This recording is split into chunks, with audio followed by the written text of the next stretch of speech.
Hey guys, GHAZZY TV here with another Path of Exile video.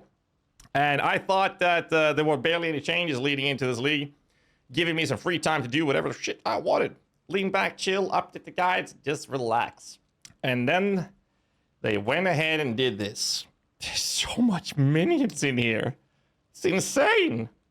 So we had planned, I'm gonna say me and my editor Kikis, to do a tier list video. In the tier list video, we're gonna go through the builds that we had. And with that said, we now have added a bunch of other things in here as well, which I can't really do much about because we're going to lack certain information, which GGG told me that we're gonna get numbers of some of these minions in the recently asked questions. Hopefully that'll happen by tomorrow, is my hopes. So let's just kick into it. And I'm not going to be biased at all when it comes to which order we're going to do. So I'm going to take top left and go to the right and go through the list that way. And I will point out that I will make a few comments about the builds, but most importantly, it's going to be my personal opinion on these things. And there are some builds that I absolutely don't like that are still very good performing. So hang in there. We're going to start with Absolution. Now, Absolution used to be a really good build. The problem with Absolution these days is that too many people don't really realize or that they actually know how to read when it comes to the guides that are posted. This is obviously detrimental to the player's experience. The problem is it's very squishy. So what I would say is normally I would put it around A or B, A minus, B plus. I would like to put it A plus personally, but I think that for the sake of a generic tier listing, I'd say B plus, A minus-ish, around that level. Animate Weapon, however. Now, ignore that the Arakaali, we just use some images that we had in store. So this is Animate Weapon, any sort of random approach to it, but this is Animate Weapon when it comes to the melee version, because we have a range version here, but ignore the SNSEs because we're going to have to verify if that's going to be the best one or not. So the problem with Animate Weapon melee, normally, actually we can do this and get a quick PUB up, is that when you do something like that, is they have to be melee range. And unlike SRS, which looks something like this. I can take a low budget, actually. Looks like this. The problem here is that these guys don't need to have defensive scalings to stay alive. That's because they don't aggro. They take damage from straight projectiles, and they take damage from AoE collateral splash effects. Animate Weapon, they aggro. The enemies will fuck them up. That means we spec into things like Decay War, we spec into Grave Intentions, sometimes not always. We pick up Indomitable Army, we have to scale so much focus on the minions' defensive layers that makes them, the rest of the build suffer on one way or another, either in offensive scaling or your personal defensive scaling. Because of this, I don't like to scale to tier list the Animate Weapon of the melee version, no matter which ascendance you choose, very high. I personally would put it at like a B minus or something like that. Arakaali's Fang. I actually have an Arakaali human form inspired sleeve tattoo on my left arm, though I'm not a big fan of playing the build. The times I have played it, it's been pretty goddamn performance based at a high level. Arakaali's Fang is the only minion build in the game that it refers to the old school snapshotting, which means that you can have a 7-link Arakaali's Fang with the use of Squire, summon your spiders, then weapon swap to another set of weapons where you have another Arakaali's in your hand, and a freaking Aegis Aurora. So you have the best of both worlds, because some people play with either Squire or Aegis. But if you learn how to snapshot, which is just summon them with the Squire and have an Arakaali in the other weapon slot and swap, and then just do it again when their duration is over. You have 7-link Spectres or Arakaali's, but you don't need to have any support ships when you switch back. They're going to be 7-linked. It's insane. And you get the best of two worlds. You're basically immortal with all the damage. So because of that, I have to put them at an A tier. I don't want to put them in S. I think that's because I'm biased against them. But I think they're definitely an A plus, I would say. Change the command Animate Weapon. Now, my personal opinion on this is that it's a hilariously enjoyable build to play. Very clear speed focus. Biggest problem with this is that a lot of people that are not aware of how important Animate Guardian is, how it's designed and how it works, that plays this build will have a very bad time if they don't pay attention to the guides that they're following or the information or learn how the AG functions. Because if that AG dies, the build just stops working because everything is about Mr. Bob. So I've decided personally to the public to tier list this at a lower rate. My personal opinion is a B plus, maybe A minus, but I would put it at a B minus for the community personally because of how detrimental it is for new and newer players to try something like this. Dark Pact, however, has been one of the strongest builds for a very long time, Similar to Seismic Trap being extremely good and effective in the game. The biggest problem here is that GGG just refuses to nerf it. Why? Well, there's not enough people playing it to warrant a meta shakeup. That's why we have builds pushing out 300+ million Shaper DPS for boss carries for a fraction of the cost that you would normally see associated with those type of builds. And the lower budget as well is crazy cool with them because you get so much damage for literally no currency. Crazy cool. The best thing with Dark Pact, in my opinion, is why it's one of my favorite builds in the current time that is not a minion build, is that every single upgrade the Dark Pact build gets literally feels insane. And you will notice every single upgrade that you put on that build, especially cast speed on any slot that you get it on, is increased DPS output, increased quality of life, and increased clear speed. It's just everything scales so well with it. So because of that, I can't tier list it. Because there's one little detail. Divergent Dark Pact made it so that when you hit enemies with your Dark Pact, it would heal your minions.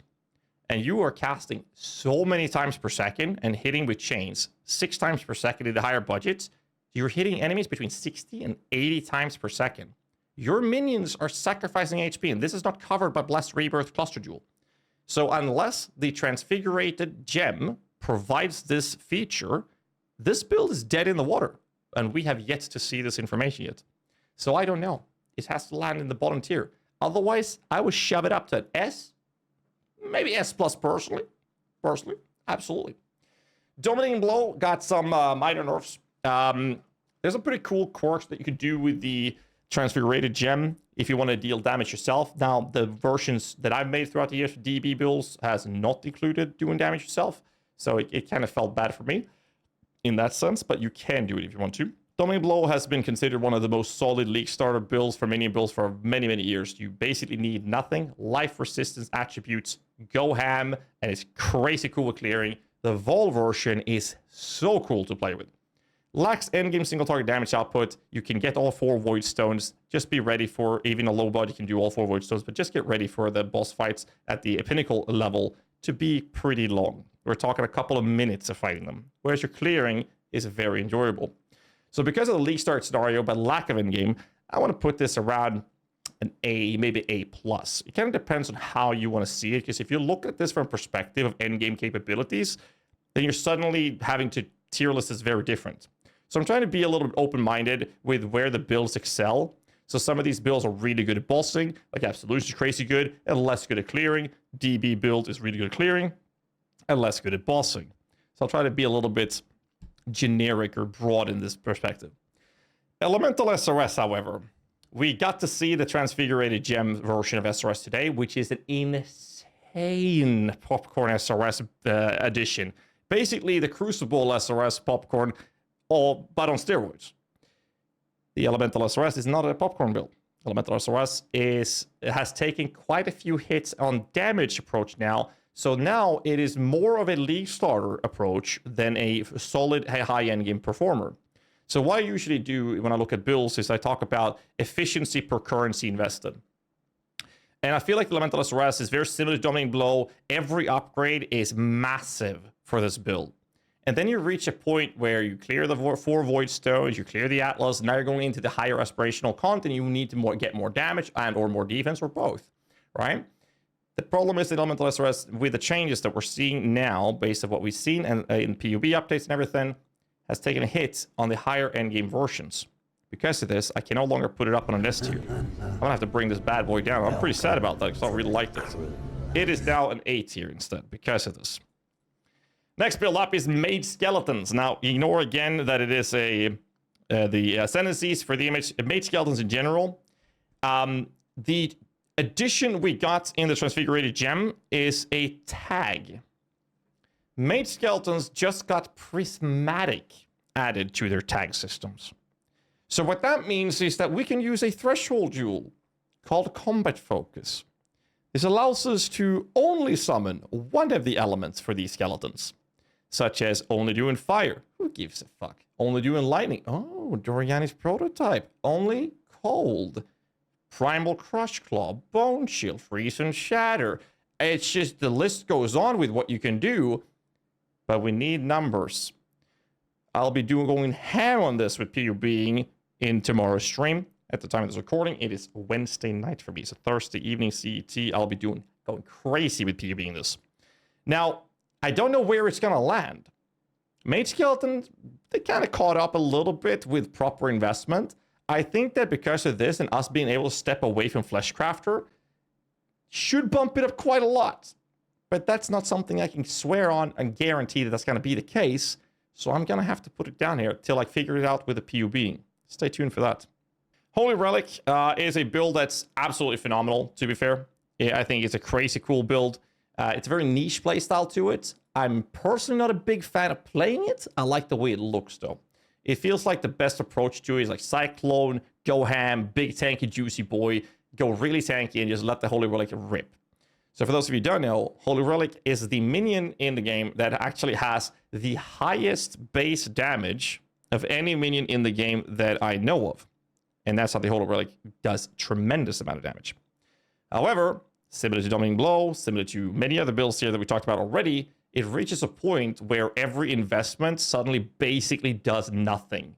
You won't feel the upgrade. You can spend, a couple of divines here and there, and suddenly you have so much power. And then you can, next upgrade can cost you 20 divines, and it's like you get 20 HP. It's not that crazy, but that's how it feels. Because of this, I'm going to put this on a B tier myself here. So we have some new stuff.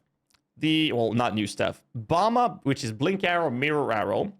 My boy Previ, one of the few people I talk to in the community actually when it comes to in-depth minion information and build design, is the literal god. So if you want to check out Previ, P-E-P-R, and then a 3, V-I-E, on YouTube, go check him out, give him a freaking sub, and check out the BAMA builds. They are absolutely cracked. I can't wait to see what he does with them later on. I'm very excited to see this. I personally am not a big fan of designing those builds, but I love the way they look and I love the way they play.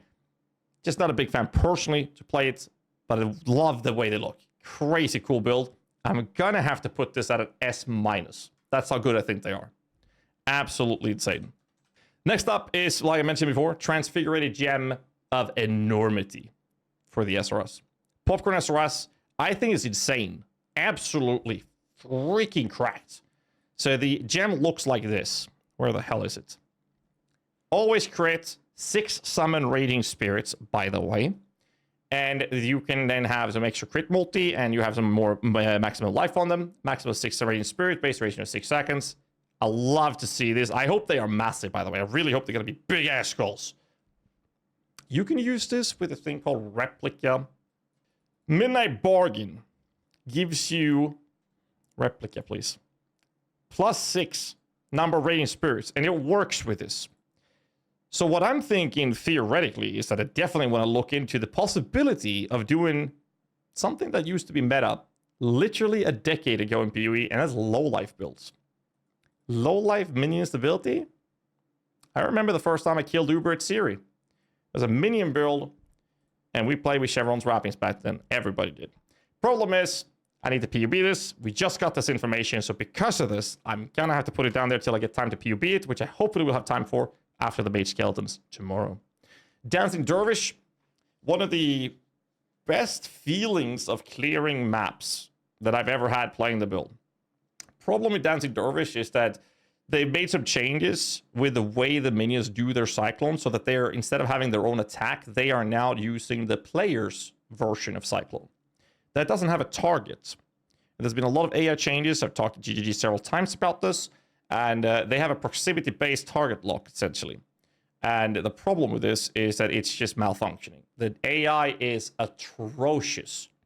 I've seen them target lock Shaper in the Shaper map. You go in to kill it. You go into the transition phase. Soon as you enter the phase, I've seen weapons literally try to get to Dominus. Wherever I ran, throughout the entire little pathway you have to go to, they just kept, no matter how much I convocated, they just tried to run over to hit Cirrus, which was on the other side of the universe. And then they ran out of range, get teleported back to me, and they just span away, trying to get to Dominus. That was really fun to kill the unique guy at the end that opens up the portal. I did a little bit of damage every time I convocated. Terrible AI. Because of this, I'm currently putting this shit in a D tier, because it does work to some degree. They've fixed some of it, but it's still terrible AI. Herald of Agony. Basically, if you'd like to have the Path of Exile version of a pretty decent damage dealing wheelchair build that we saw early on in Diablo 4, that is the Necromancer, before some of the changes there, then you want to play the Herald of Agony build. I don't need to say more than this. I think it's a shit build, and it should just get deleted. Falling Zombies is probably one of the craziest things we've seen in a while. It's a minion attack, suicide, kamikaze bomber, essentially. With no cap on the amount of minions you can summon to do this. It's like a spell damage, a bomb, if you will. But it's not spell damage. It is a minion that's dealing the damage. It's so weird. And I can't wait to play around with this and figure out how we can scale this the best way. It's an attack, but the minion doesn't attack. But then it can't be evaded, and then minion dies. It just falls from the sky and drops down and explodes. It's just crazy. I just can't wait to play with this. But we need more numbers from this, other than the fact that they said that the zombies' falling damage is 2.5 times the attack damage that the zombies are doing. The problem is that's a range of 1.2k to 2.8 thousand damage. The question is that the range they have, or is it bigger, or is it smaller? I'd like to see some exact information so we can finally POB this in detail. But again, we don't have the necessary information, so we're going to have to put it down in the list at the bottom here. Zombies in general, I think that the changes were good. The Transfigurated Gem is a joke because nobody cared about the slam unless you didn't know how the build actually, or how the zombies work. If you knew how they work, you really didn't care about the slam.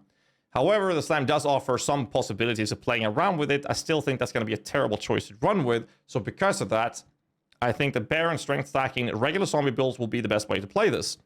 They are underperforming on the lower budget, in my personal opinion.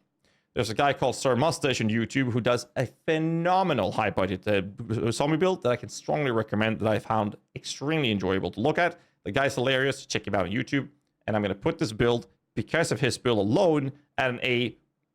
Yeah, just a clean A. Clean A tier there. Just because of Sir Mustache. Also known as the Zombie Father. Reaper. I have hated the Reaper build for so long.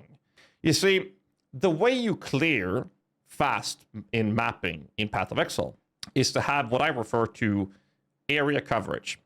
Like normal players would say, just GMP your projectiles on tornado shot or whatever, or just have bigger radius on your splams. Well, for minions, we have to talk about area coverage, because sometimes we have ranged minions, sometimes we have melee minions, sometimes we have a Zoomancer with 70 minions. So essentially what you want to do is you want to cover as much area of the screen as possible to have your DPS output covering as large area as possible. Some minions like Syndicate Operatives back in the day did that with projectiles with GMP. And then we have melee minions doing it with melee splash, for example. The Reaper is one fucking minion, and his AoE is not covering the entire screen. It's very squishy. And the ultimate slash ability that does one bleed is crazy good with enough investment for bossing, but terrible for clearing. This is all compensated and sort of solved, or the solution is shoving currency down its throat. That's how you solve it. Most things in this game can be solved with currency. However, we got some pretty cool Reaper stuffs. And similar to, like I mentioned, regarding the BAMA builds, I will strongly recommend checking out Previ when it comes to Reaper builds. I can't wait to see what he does with it, because I actually personally got very excited about this one with 3 summon Reapers. So we'll see what happens and what's going to happen on that section with these builds. But because we don't know yet, I'm going to put it down here, because I'm not a big fan of the regular ones, and I think the Transfigurated Gem version should be better. But we'll see what happens. Ranged Poison Animate Weapon was originally hard-locked to be my League starter build for 3.23. Then this happened.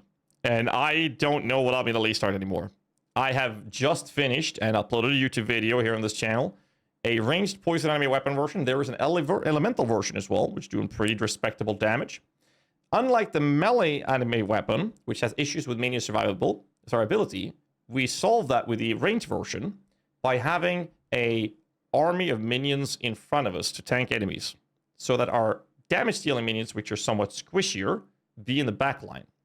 I genuinely think that the Necromancer was better than the LA version because of the better sustainability of defensive layers for both yourself and your minions, and therefore, I would say the Ranged Poison Enemy Weapon, in theory, could be just behind Poison SRS. So because of that, I would be happy to put this in theory on an S build. However, we have no idea how this is going to work in reality till we playtest it. So I'd like to put it here, but to make sure that I don't give you guys false pretext in here or like bad intel, I'm going to put it here till I can guarantee where I want to put it. Soulwrest is a build that I've never really liked on lower budget. I think Soulwrest is crazy cool on higher budget, but the problem is, similar to Reaper, you just have to invest quite a lot into it. There are versions these days that do very well on the aspect of lower budget approaches. The current state of it is that I've decided to not update the version that I had, because I would like to take a complete rework on that and make it a better version that I think we can pull off. So because of that, I like to put it down here, but I know I've seen previous versions. I've seen other people do some variants of other styles with it, ranging from Poison to Elemental version to Cold conversion, and I've seen those perform.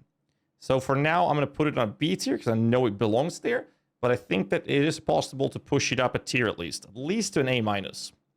Pure Spectres. This is a crowd favorite. I spent almost 2 years league starting Pure Spectre builds.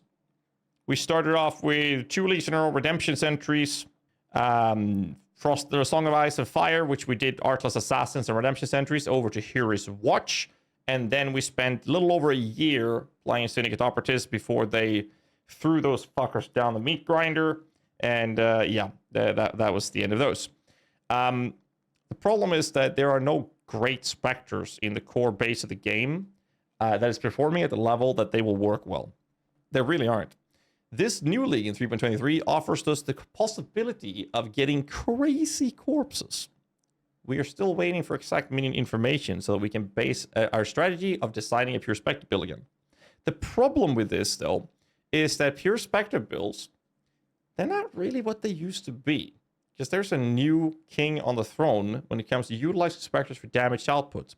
So even if we are able to make a Pure Spectre build, it still has a lot of ifs and buts and we don't know what's going to happen. I would put this at a D tier, maybe a C. But since we don't know the corpses and how accessible they will be, I'm going to put it down here. But I think that it belongs at a D tier, even if that happens, because there is a build that will utilize them better than a Pure Spectre build. We'll get to that in a bit. Summon Raging Spirits. Now, we're going to say this is the Poison variant, since we already covered the Elemental version. And I'm just going to shove it up on the S+. It's just nuts. You get tons of defensive layers, works great to Soul Self-Found. It's been the meta for a few leagues. It will remain to be the meta this league. And it's just a matter of time before it gets poxified.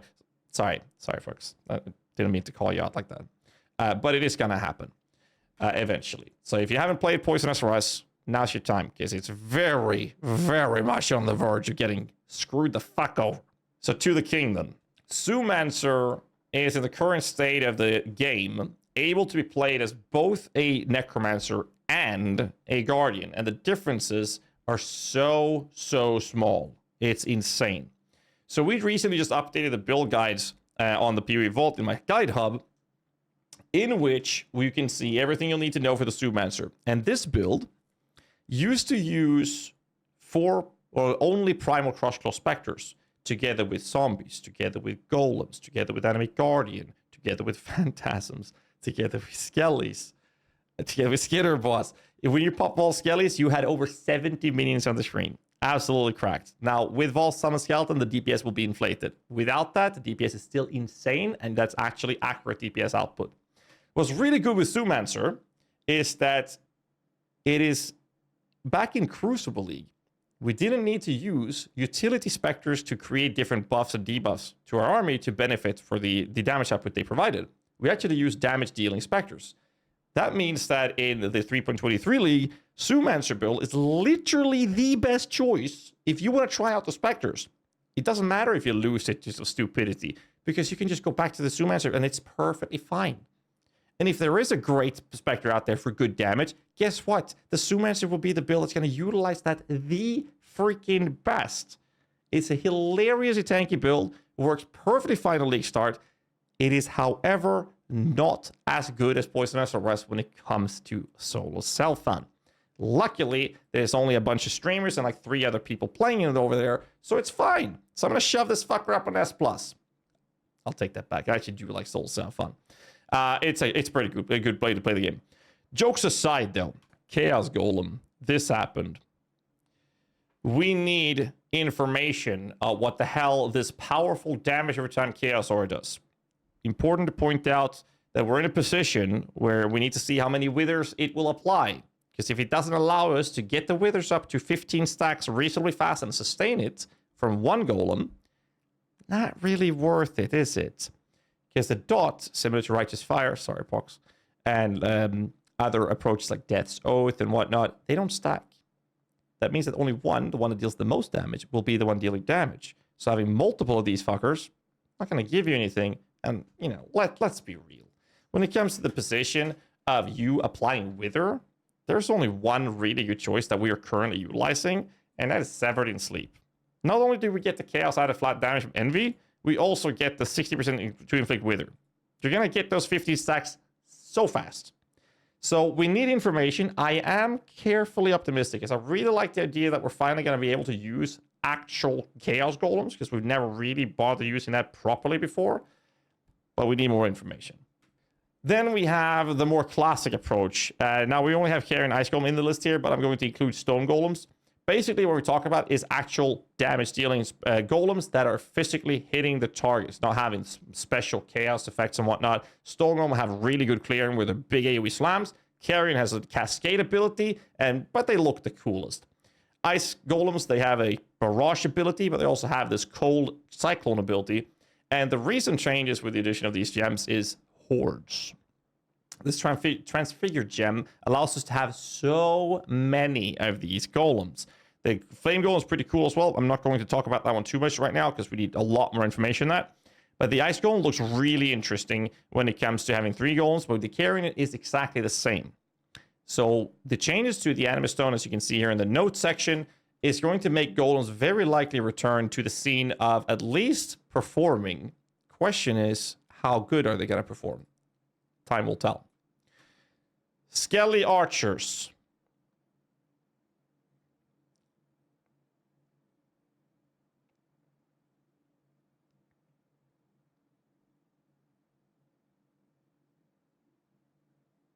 Yeah. Hope you guys liked the tier list. I'll catch you guys in the next one. Make sure you hit the like button, subscribe for more content, and leave a comment down below what you guys think of the tier list. I do know that there's a couple builds that's not in the list. Try to keep this short. Let me know if you agree or disagree with any of these placements, and I'll catch you guys in the next video. I'll see you in the stream tomorrow. Till then, stay safe, keep rocking.